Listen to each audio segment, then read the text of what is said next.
New tonight now, former President Trump has returned to his residence at Trump Tower in Midtown. This after a dinner with more than a dozen conservative House Republicans at his golf club in Bedminster, New Jersey. That dinner was planned long before the FBI executed a search warrant at his Palm Beach home on Monday. CBS 2's Alice Gaynor live at Trump Tower now with details on what went down during that search. Alice.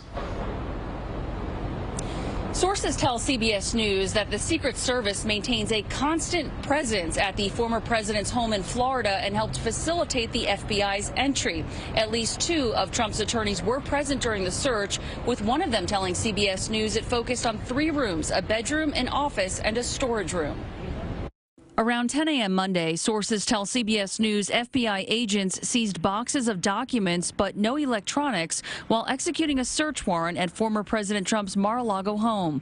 The documents are believed to contain classified information. Trump and federal investigators had been in negotiations over the records, and the FBI visited Mar-a-Lago in June. The key question here is what happened since June? What's the precipitating event that caused the FBI to take this extraordinary step to go inside a former president's private residence? As CBS News senior investigative correspondent Catherine Herridge explains, sources say the search was connected to a Justice Department investigation of claims made by the National Archives. Earlier this year, about 15 boxes were removed from Mar-a-Lago, and what they found is that President Trump, when he returned some of these documents, he had torn them up and then he had taped them back together. The Trump family called it political persecution. They do it for one reason, because they don't want Donald Trump to run and win again in 2024. Trump is already fundraising off the news, sending out texts asking supporters to donate.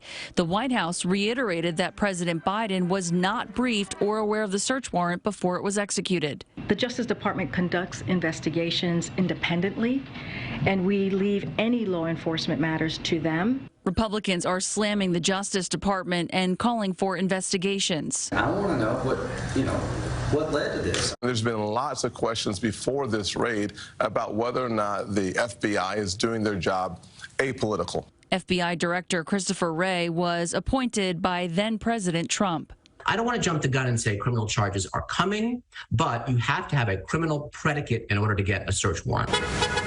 From Trump Tower in Midtown Manhattan to the bridge leading to Mar-a-Lago, supporters and anti-Trump protesters have been gathering at his properties since word of the search got out. Outside of Trump Tower here tonight, things are calm. Supporters and protesters went home. Now, under the Presidential Records Act, any documents sent or received by the president are required to be preserved. Live in Midtown Manhattan, Alice Gaynor, CBS 2 News. Alice, thank you.